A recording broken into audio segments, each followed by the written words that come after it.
All right. We begin now. There are lots of children there watching on projectors school-wise.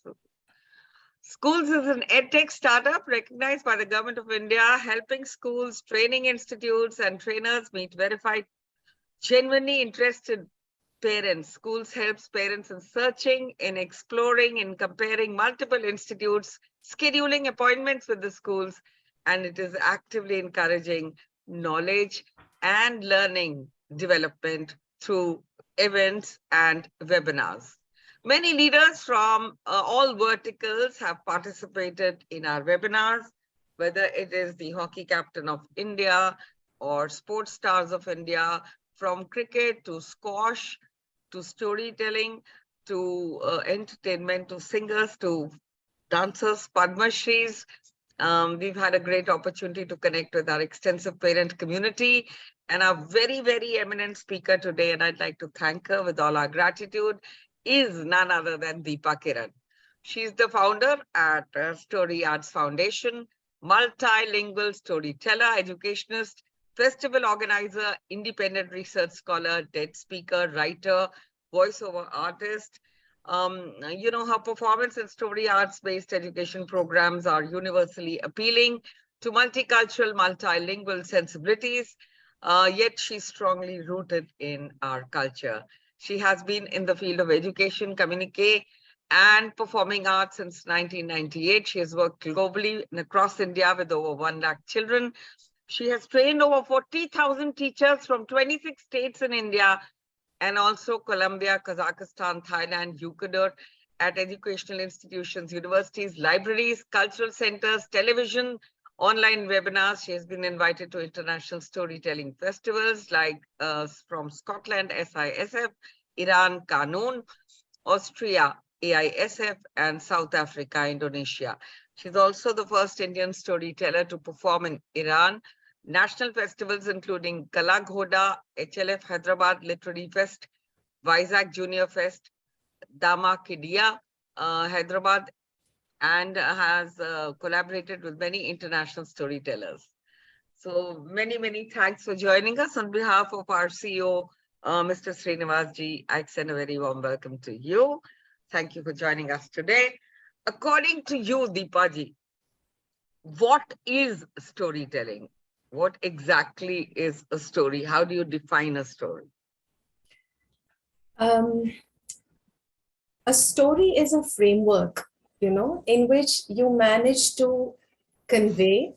It could be data, it could be information, it could be an emotion, but you always place it in a heart context, in an emotional context.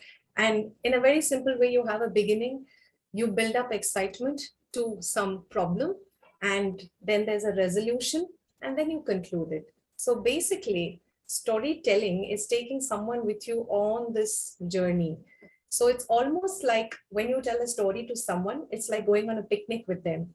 It's going on a travel with them. And we're all going across time and space on the wings of words, and we're coming back safe together. And with that bonding of having experienced something which has connected us all. So storytelling is really creating, communicating, and connecting. Absolutely. And I request the school that has joined us on a projector to please get access so that Deepa ma'am is able to see the amount of students who are watching her.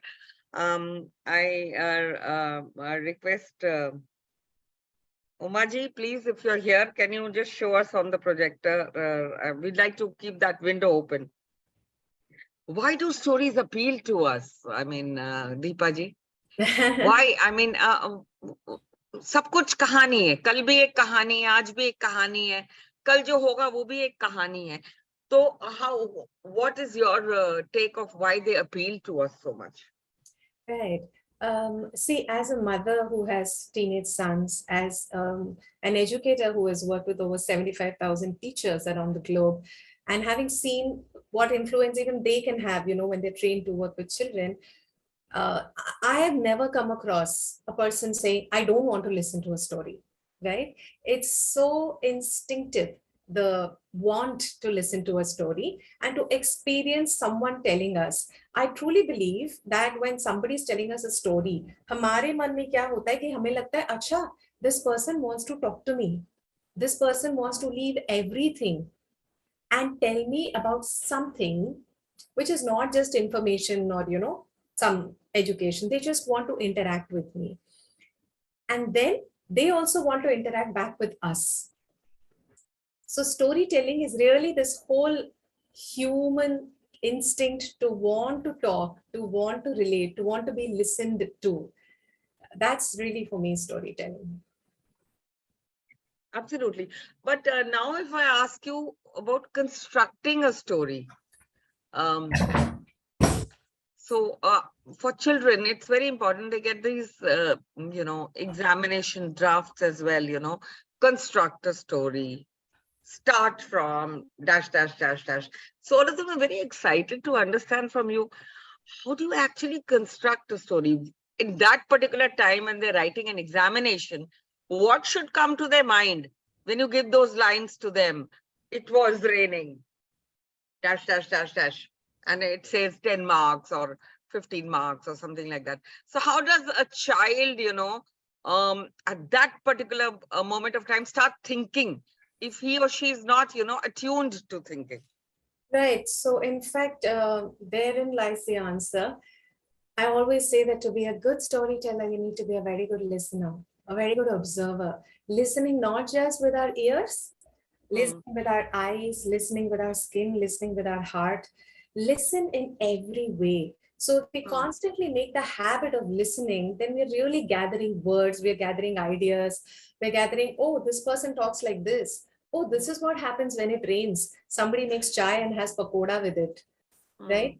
You are observing constantly, and then you have ideas to start from. So the preparation for writing in the exam, the context that you're asking, begins from today, right? Or if in your case, in some people's case, it's probably already begun, you've been doing it. Those who haven't, just make a habit of being interested in everything around you, conversations, happenings, what you can smell, what you can feel, what you can hear, the emotions that you can experience with people. And that's what we gather into an actual telling. In terms of the story plot, there are just 5 points. You have to start a story. The starting is just starting a story. The ending is finishing your story. And the middle point is creating a problem or an interesting high. So it's simply about starting, taking the person to the high, finishing, taking the person to the finish. So there are 5 points: the start, the build up, the actual main thing, then bring it down, conclude. That's really, in a very simple way, the story plot. And I'd encourage to keep telling a lot, start telling, because telling is so much easier. It may not happen that each of you writes, but if each of you begins to share your events, the incidents, a book you read, a movie you saw, then you are going to get into the habit of being a storyteller in your mind. And that's going to serve you when you actually give an exam. Absolutely. We'll take some questions, children. But before that, I request you, Deepaji, children are waiting eagerly. So can you share a story with us today? Oh, yes. I'd love to share a story. I was thinking... In fact, you're going to share two. So tell us which one you're sharing first, so that we're having them all listen with, trepidation and anticipation, what have you. Okay, right. The first one is a very simple, fun folk tale. And whether you're 3 years old or 13 years old, 33 or 333, you are going to enjoy this simple story that has been told by so many grandmothers and grandfathers to their children and then their children and their children. And I heard the story from my father. It's a very popular folk tale, jo hum kehte hain lok katha. And yes, it has some animals in it. Yet we'll relate to the emotions of the animals, I can assure you that. So here we go. Here's the story.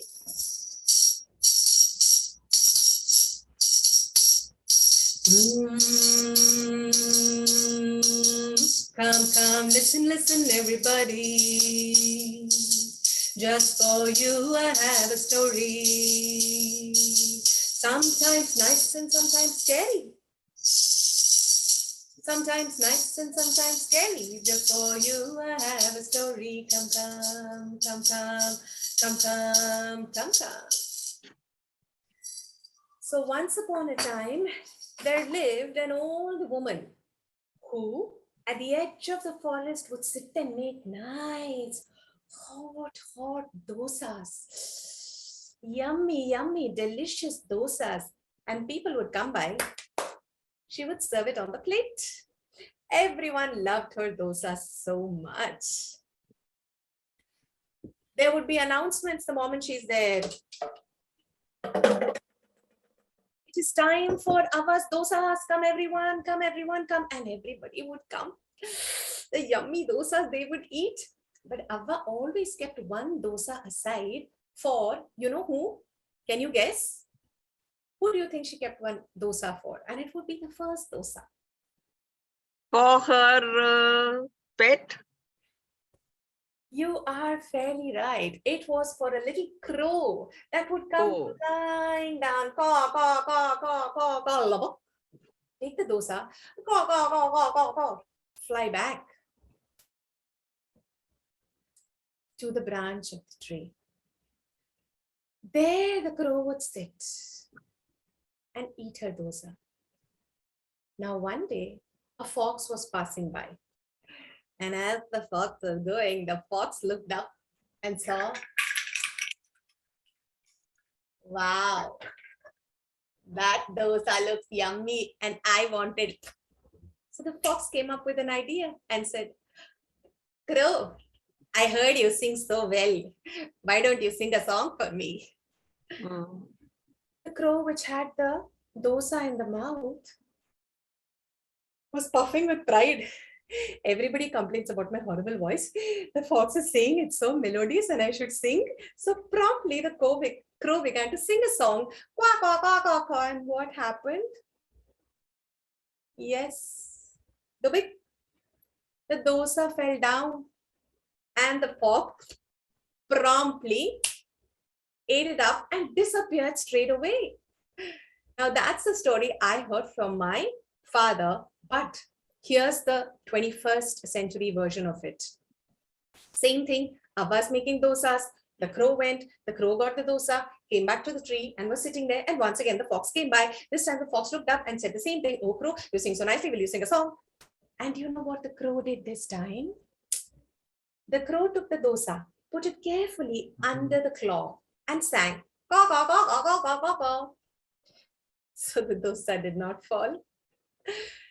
Now the fox realized, this is a smart crow, huh? What to do? But fox didn't give up. Fox said, I also heard you dance very nicely, crow. Why don't you do a nice dance for me, huh? And the crow nodded the head, took the dosa from under the claw, kept it in the beak, and nicely danced. And she looked down at the fox. A thoroughly disappointed fox, the bicky, left. And as he was leaving, the crow carefully put the dosa under the claw and called out to the fox and said, Hey fox, my mother already told me the story of how you cheated her. So that's a story about the power of storytelling. Once you know the story, you can protect yourself from foxes also. So, Deepa ji, I want to know, a lot of children would also want to know this question, and I particularly want to ask you this. Does every story need to have a moral? Are we going to be always preaching? Or do we always need to state the obvious? Or sometimes can, a good story be just left without judgment? Because that is the Gen X thought now. My daughter always says, don't judge. So what has changed in story writing over the years? What is the new concept? So two things, right? I will respond to that with another very tiny story. It's coming because you've asked this question, right? Once upon a time, there was a mother hen and she had a big problem. She had 2 children. That was not her problem. The names of her children were, and that was also not the problem. She went to the doctor and said, Doctor, please help me. Whenever I call out to, comes. And whenever I call out to, comes. What should I do? The doctor said, let me think. He gave her a prescription. She was so happy. She looked at it and it said, simply change the names of your children. So she changed the name of to and the name of to. So after that, whenever she called out to, would come, and whenever she called out to, would come. Wonderful, wonderful way of explaining what we wanted to know. Another question that I would like to ask you on behalf of all the children today, that these days we find there is a story in an advertisement. There is a story in everything that you get to set your eyes upon, whether it's a hoarding. How can professionals or businessmen tell stories in business presentations? Is there a way to, telling a story if you have a business? Because a lot of our children would aspire to, open something of their own. ये नया भारत है, ये नया India है. यहाँ पे हम देख सकते हैं कई बच्चे entrepreneurship में जाएंगे. So they must learn the art of, training for these. You have mentioned your details here in the chat section. A lot of them can go across there. They can also come to Skoolz and see the things on YouTube on our program as well. But how do business people, how do successful business people tell stories? Right. So coming back to the core of communication skills, right? In fact, that's what I've shared here again in the chat. Those who wish to can look up. It's a storycation course, right? So we are really saying that the core of communication, 21st century communication skills, is not just communication. It is something that's embedded in creativity. So whether you're telling the story of your business, whether you are being a leader, right? Whether you want to be an empathetic leader, whether you want to be a communicator whose communication sticks in the mind, whose communication influences in the manner that you want the influence. For all of these, the tool of story can definitely help. You have what is called data storytelling, right? You have empathetic leadership storytelling. You have storytelling in diversity and inclusion today. So the opposite answer, like before this, we were talking about how stories without message, just stories, right? But stories can be both. They can come without a message, just for the joy of sharing, just for the love of sharing, but they can also have a very specific purpose.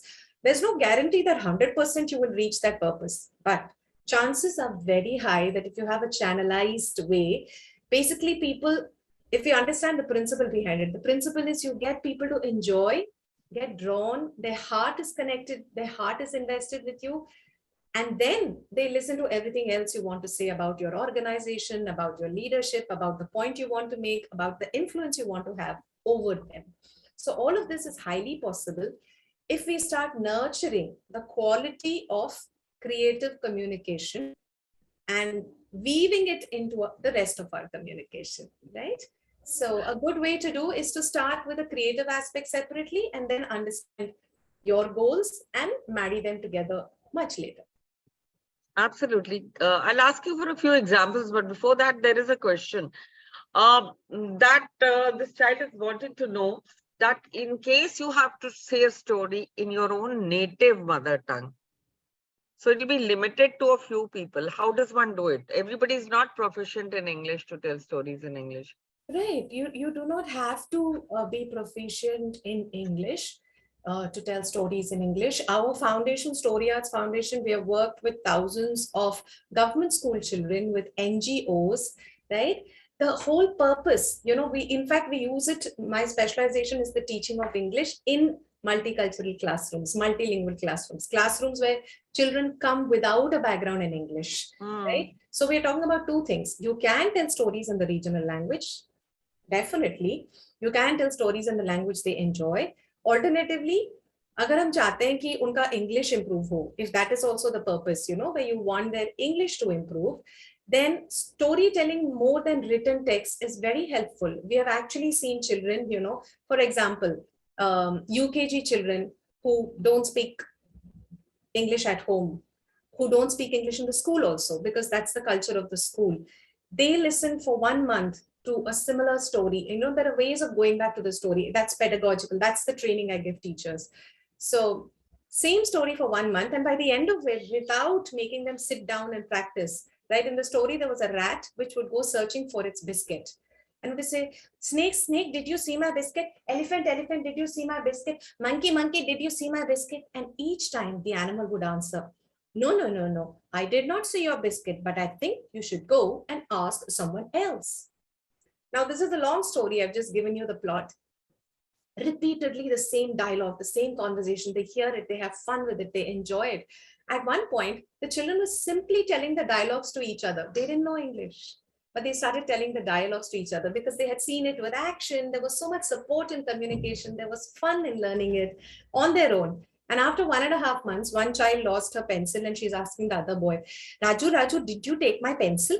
And Raju says, I did not take your pencil, but I think you should go and ask someone else. Correct grammatical construction of a past where they did not use, did you took my pencil, which is a double negative mistake that Indians usually make. They just picked it up. Vocabulary, grammar, pronunciation, right? So we can work with very simple English, lots of actions. Lots meaning balanced, right? Actions to support the understanding. If the child doesn't know fear, he was scared, he was afraid. They can guess what afraid means. They can guess what scared means. And suppose you're saying there was a big noise and she got scared, right? Because we said big noise and it's a child, they can think, oh, maybe, right? So story itself helps them understand. The actions itself helps them understand. Absolutely. Now coming to you, Deepaji, what intrigues me is that you've got such a diverse background which comes cohesively in your storytelling. What made you become a professional storyteller? If you can share that journey, because a lot of children must be very good at, telling stories. So they want to know that is this a profession that they can even look up to later in their formative years? Yes, absolutely. You can, and you are in times today where it is really, I've seen it grow from a time when I hardly knew any other professional storytellers when I started.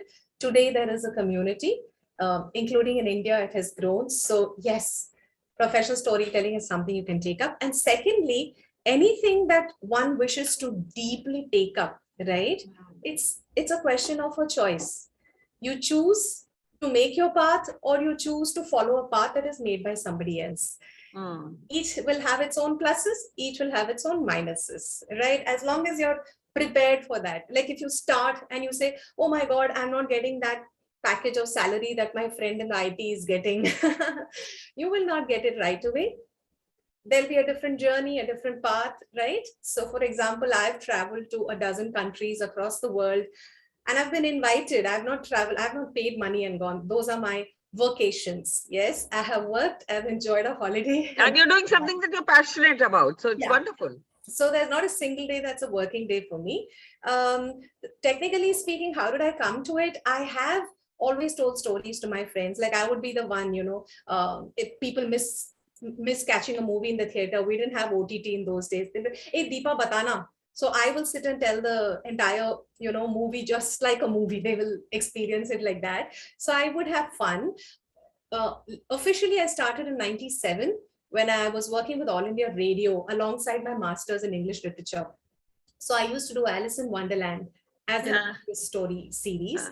After that, I started teaching part-time with a lot of Kendra Vidyalaya central government schools across the country, Jammu Kashmir, Maharashtra, Andhra.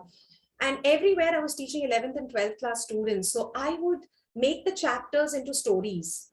And I found that after that, they actually went back and read the book. So it was really serving the purpose. So that's how between 2000 to 2008, in different schools I taught. I was including storytelling in teaching. But 2008, I had a kidney malfunction. I was taking 80 tablets of steroids every day. Oh It was God. like a plate full of steroids. And after 4 months of that, I thought, oh my God, I mean, I'm just not getting better. I have to do something that I love, something that brings me joy. So in this small town, I put up posters literally in the marketplace and announced a summer camp. I hired a hall in a school, and I thought if 15 children register, I'll do my summer camp. After 30, I had to say, sorry, I can't take anymore. And 3 weeks of summer camp, Nidhi ji, the next checkup, the doctor said, I have to stop your steroids. You're completely fine. Lovely. Um, Beautiful. yes. So for me, that was a point where it was very clear that I should never leave telling stories in my life. Then I stayed with it. I emailed Kathy Spagnoli, who's a storyteller in America who lived in India and who's written a beautiful book. So she wrote back saying, start doing it. And she gave a very practical advice. She said, do something else for money in the start. You may not make your money from storytelling in the beginning. So I would do anchoring for shows, and I would make money there. And then I would do storytelling. So slowly it started. And how life is. If you keep going, then the support comes. Someone tells someone, then I started going to different parts of the country. Then someone told someone, I got invited to other countries. Then my teacher training started because I specialized in teaching and in training teachers. So yeah, that's how the journey's been. So I would say that if you listen to the drum that beats in your heart, then you have to also have the courage to follow the drum yourself. Support will come, but it will come later. Initially you cannot complain, oh, my mother doesn't understand, my father doesn't understand, this person is not supporting, that person is. It's not their job, it's our job, right? And when they see how determined you are and that you've taken a few steps, they'll certainly support you. The world will support. Absolutely. They're asking for your WhatsApp number. We'll be sharing all of that. Don't worry. We'll do all that. How does one tell stories on data? I'm a little intrigued. So please tell us about business event stories. Supposing you want to say that your business is doing well, or you have to, propel it to a certain height. Deepa ji, what are the statistics and the data that you mentioned earlier? Right. See, essentially, as I see it, we have children here. So when we talk of business, I don't know how much sense it would make to them, but the context is similar. Let's say they're doing a project in school. Let's say even if it's science-based, let's say if it's data-based, right? For example, I'm choosing something which even for a business would be relevant. Let's say the business is related to some radioactive materials manufacturing, whatever, right? So, for the students, uranium. Any competition, any project, as you said, Yes. They keep writing and they keep sending and they're not given those prizes. So a lot of them are messaging me that to please ask you, how do they begin for those, forums where they get awarded huge cash prizes? Yeah, where it comes back to you are giving information, right? And they're expecting you to give information powerfully, which is similar for business also. You want to pass on your information powerfully. However, when we give just the information, even Google can do that, right? Google can do the same thing. So the question you have to ask yourself before you create what you create is, why? Why am I, I in particular, the producer of this information, the disseminator of this information, and what is going to be my signature in giving this information, right? For example, if I were to talk on radioactivity, I'm extremely inspired by Marie Curie's life. She is the only person, and that to a woman, who has got the Nobel Prize for both physics and chemistry in completely different fields. Nobel Prize, the ultimate, right? And this was at a time when women were not allowed to study. She studied in secret schools. She married a person from another country. So it's something like intercaste marriage, the reference for us would be. So, she was Polish, she was French. So the French people would see her as Polish. And, there was all that tension that she was dealing with. Her husband died when she was very, very young. So a young widow with 3 children working with radioactive material, which would actually harm her health also. Can you imagine the level of challenges she had, right? And her husband died in a brutal accident. I mean, just a freak accident. His skull came under the horse cart. And young widow pursuing science at a time when they thought women should be home, and then to pursue it to such a level of excellence. What a story. What an amazing story. Beautiful. Moreover, with all her financial constraints, she never patented whatever she found, because she and her husband always had believed that, it must go out to the world. She could have been a millionaire, right? Imagine bringing in some element of this story, connecting with how it inspired your life. And then you talk about radioactive material and tarada, tarada, tarada, right? You are building a beautiful reason for anyone to read what you are writing or to listen to what you are saying, right? Otherwise, if you just start away, okay, radioactive material, why should I listen, right? So let's go with the assumption that the audience is not interested in what you want to say. हम ये सोच के निकलेंगे कि audience को तो नींद आ रहा है. In fact, I call it the ho hum. They are like that. Now, what are you going to do to wake them up first? And then they'll be like, अच्छा, फिर क्या हुआ? उसके बाद, right? You want to create the what next. You want to create the curiosity. And you want them to remember. Tell me, do you remember some algorithm or some algebra formula from your own childhood? Or do you remember that day when you went for the festival with your family and the outing you had, the travel, right? You want to give your audience a point of remembrance, a point of heart connect, then come to the mind connect of information. That's really the crux. That's really the crux. And on that note, I request you to tell us yet another story. I'm sure the children are waiting. A lot of them are messaging me on WhatsApp, that please ask her to share a nice story with us. Sure. I'll do that. Something of your choice, which appeals to all of them. Right. Okay. So this is, again, it's a very simple, fun story. A lot of you would have heard it in your childhood. And you must have realized that I like to bring music in my stories. So this is a little musical version of Monkey and the Cap Seller.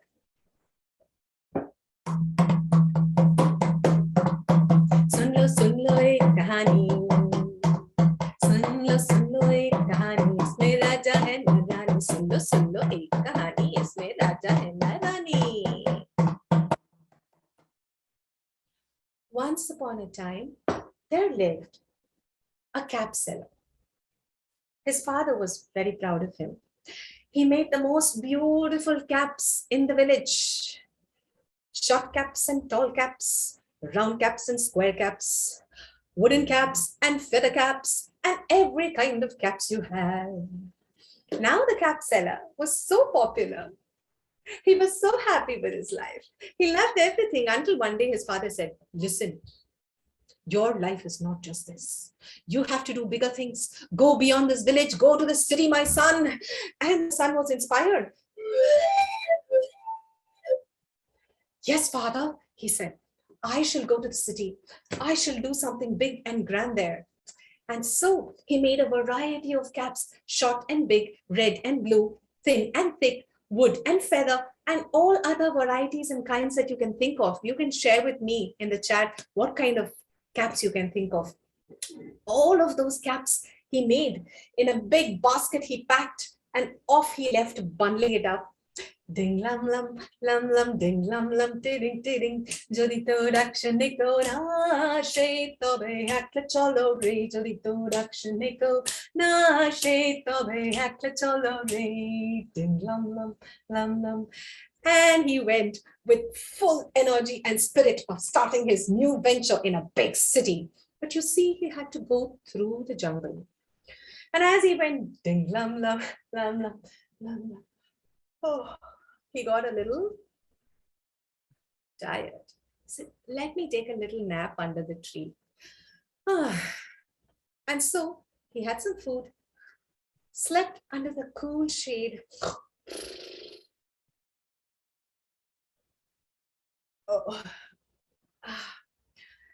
when he woke up and turned to his basket of caps, oh my God, what had happened? Yes, you are right. The caps were all gone. But he could hear some sounds from up above the tree, the branches of the tree. And what sounds were they? Yes. Huh? What had happened to his caps? Yes. All the monkeys had taken off his caps. He looked up. To his dismay, red cap and short cap and thin cap and tall cap and everything in the hand of one monkey. என்ன கவி பாடினாலும் முந்தன் உள்ளம் இறங்கவில்லை இன்னும் என்ன சோதனையா. He cried. And then he thought, oh, I have to solve my problems myself. What do? There is nobody here. Monkeys, get my cap. And what did the monkeys do? Oh, what rubbish. And all the monkeys went, what do I do now? He thought. And all the monkeys went, and that's when it struck him. Oh, they are doing everything I do. So he put his hand on his own cap. And all the monkeys saw him. They all put their hands on their own cap. He pulled out his cap. They all pulled out. And he threw his cap into his basket. And all of the monkeys, what did they do? They all threw their caps into the basket. Quickly, he packed it up, wrapped it tight, and he ran away very happily. Fantastic. I love the way you enthralled us. I mean, every child is loving this. I'm sure about that. There are a few questions from children. Prasad, can you have Anish on camera? He's asking, I'd like to ask a question. If a person is shy to present a story, what should he or she do? Anish, Deepa will answer. A person is shy to present a story. Okay. I'd like to ask a counter question to that. Okay. So Anish, can we have him on camera, please? Yes, ma'am. Yes. Okay, it's Anishka. Okay, I'm sorry. Right, Anishka. So my question would be, whoever is that person, who is shy to present a story, do they enjoy that story? Ma'am, sometimes I would like to present a story in my class, or I would like to present to my cousins, but sometimes they enroll with me, they interact with me, but sometimes they do not enjoy the way. So you are worried about the times when they do not enjoy? Yeah. What about the times when they do enjoy? Ma'am, I feel good that they interact with me and ask me questions, like they are getting curious when I was telling a story. Right. So I would say that, one, notice that there are times when they enjoy, and that is feedback for you as an artist, right? That, okay, these are the things they enjoy. This is a style of telling that they seem to enjoy. So if there are some stories which you feel you want to tell, but they are not connecting, I would say it's just feedback for you, right? Just rather than get anxious about it, observe and take insights for yourself. Okay, why is it that maybe they didn't enjoy? Was it the story? Was it the style of telling? Was it that they were distracted with other things? It need not necessarily be you sometimes, right?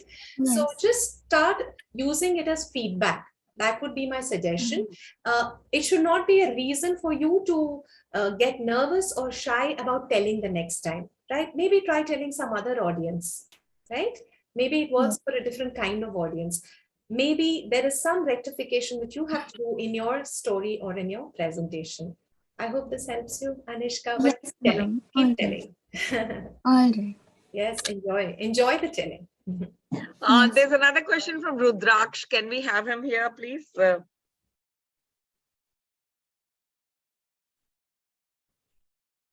Prasad, some other children are asking questions.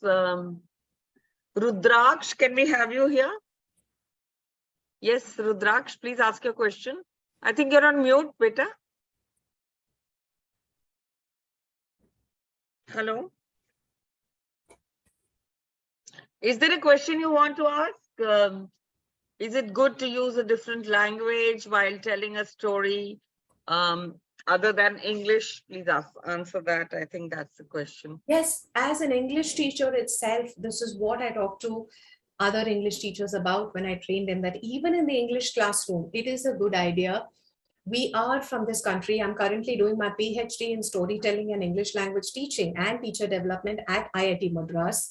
And this is really what the current contemporary pedagogical strategies are. This is what is being spoken about, that English is not just Queen's English, it's not just Britain. You know, we have had English for as long as Australia has had English, as long as New Zealand has had English. And the number of English speakers in India is larger than the population of Britain and the English-speaking population of 2-3 other countries put together, right? So we have our own English.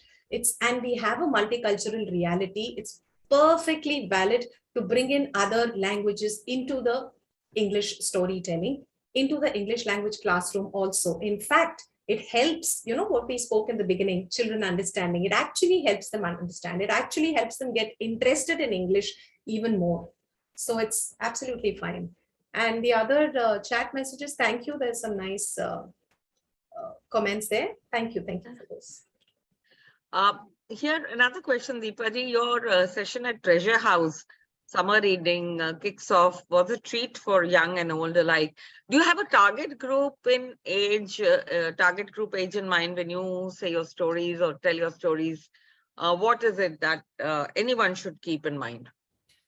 The target group becomes relevant when, let us say, you're invited specifically to tell pre-primary children, right? Or you're invited specifically to tell stories to undergraduate students. So the kind of story that I choose to tell, like last week I was telling in IIT, in the campus for master's students, right? So the kind of story I would choose and the way I would tell the story will be very different from the kind of story I will choose for telling pre-primary children and the way I will tell the story, right? Again, an audience like this is an open audience. We have teachers, we have parents, we have children, and we have 3-year-old children, we have 13-year-old children. So I will choose stories here which can be across the spectrum, which a lot of children can relate to. So when I have a science storytelling, and I know that these are children who are class 6 and above, so I will use scientific concepts in my stories. When I have a math storytelling, like I actually have a background in science. I've studied nutrition, clinical dietetics. I was also a glider pilot. So I am very interested in language of science communication. I collaborate with science communicators. So right there, it would be very specific. So I would say that I go with first awareness of my target audience, you know, whom am I going to tell the story to? Let's keep these things in mind. Whom am I going to tell the stories to? Then what is the occasion? If it's an occasion like this, yes, you know, it's for everyone, right? If the occasion is something very specific, right? Like I did for Rock Conservation Society of Hyderabad. So I researched about rocks. The context was rocks. The purpose was to create an understanding of rock conservation. Then my stories will orient in a certain direction. If the occasion is just coming together, we want everybody to experience storytelling, then I can take all kinds of stories. I can take all kinds of themes and explore. So it would really be based on the target audience, their age, their level of understanding of English. So for example, when I told at the National Library of Scotland in Edinburgh, I performed with a Scottish storyteller, and the audience was partially storytellers from around the world, veteran storytellers. And partially it was all the crowd that understands literature, you know, it's a National Library of Scotland. So they really are that kind of literary crowd. So the language I used, the themes I referred to was a different kind, you know, for that audience. And in fact, we could get a standing ovation there for the collaboration we did with, you know, stories.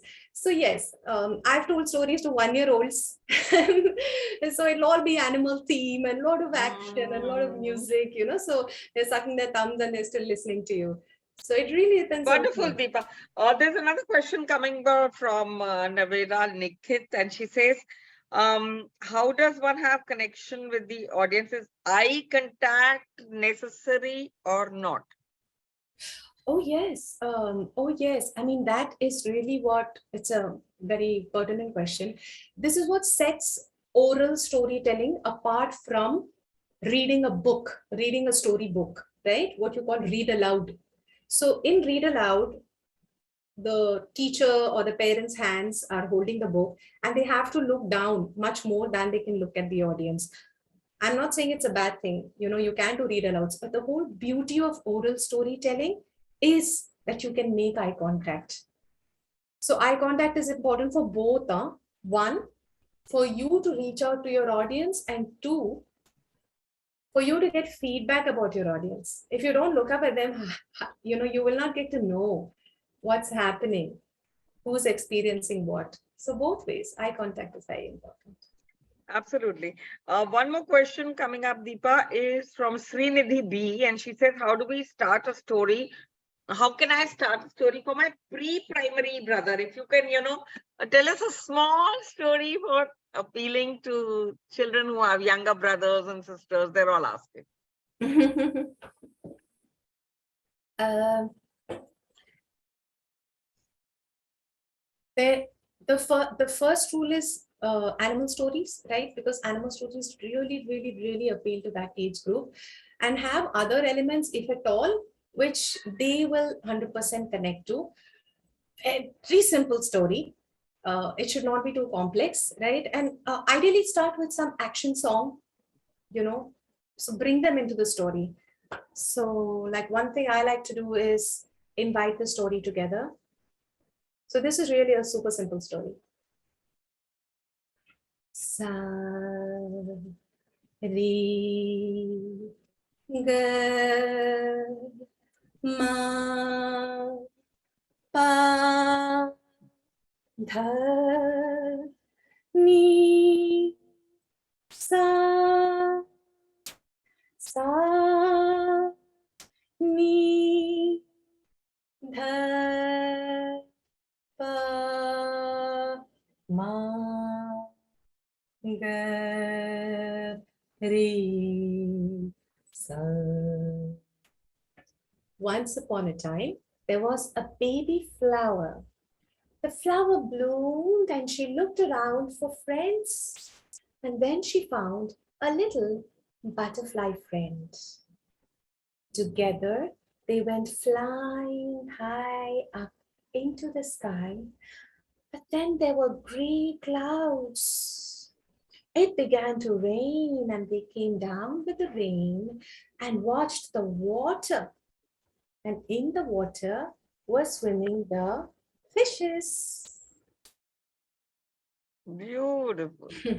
Super excited.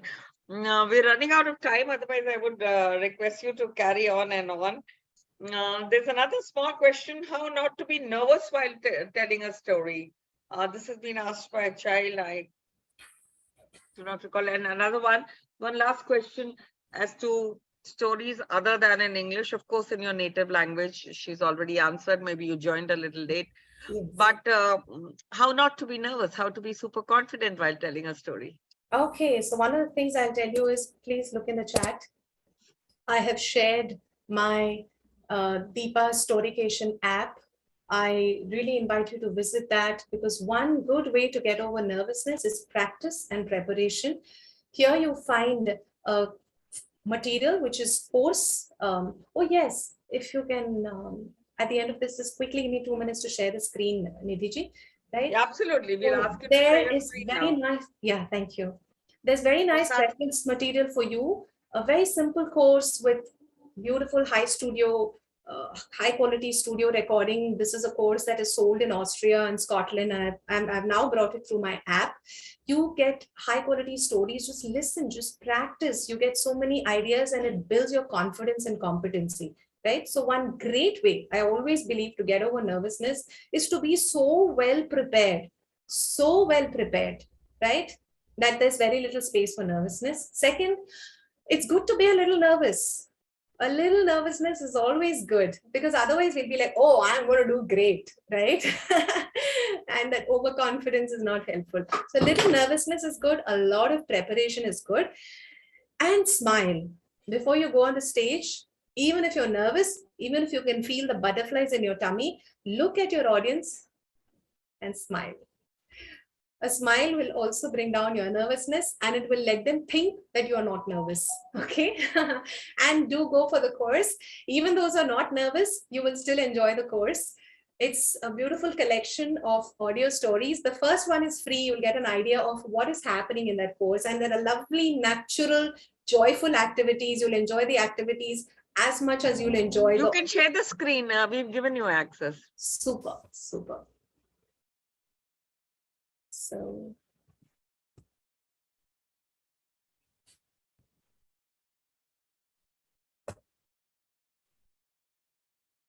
Right. I'm just sharing this app, which is a labor of love.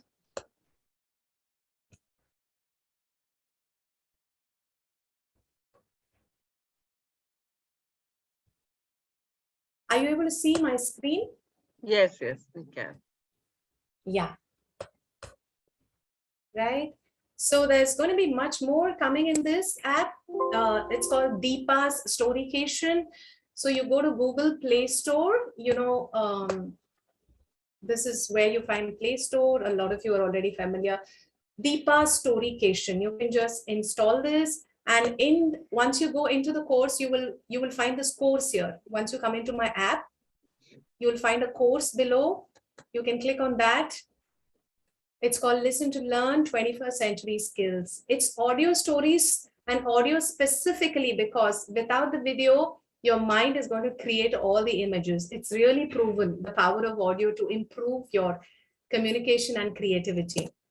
So this is the course, and I'll share the link in the chat also. You're most welcome to join this Deepa's Storycation, right? Let me stop sharing. Thank you so much for joining us today. And I request Prasad to share the screen and share with you the review section, children, and also the section for our YouTube videos. Prasad, can you show them? Schools? We request all of you to give your reviews. I'm sure you've all loved it. Just go on Schools, go on review section, and share a review. And I'll request Deepa ji also to give a 5-star review over here, because the program has really gone off well. And we also request you on behalf of the CEO Srinivas ji to join us again on a Christmas special. We'll be delighted to have you over. Please show the YouTube section as well to the children, Prasad. This is our way of thanking the startup which is doing the Azadi Ka Amrit Mahotsav series in collaboration with the INA Trust of India, and bringing to you all on a free registration basis. Every Sunday we are getting you stars. So we are really, really happy that, and would like to thank Skoolz by giving good reviews, for giving us these certificates from United Nations that you will be getting, and for giving us a treat every Sunday. So do join us and see our YouTube section, and also write a nice review. On that note, I'd like to thank all of you for joining us. Stay with us next Sunday. We have Janet Vidhi, India's squash captain, sharing her journey with us. On that note, many thanks for watching. Namaskar. Thank you, everyone. Thank you, Skoolz, Nidhi. All the best. Take care. Thank you so much. Yeah. Thank you all the children. Thank you.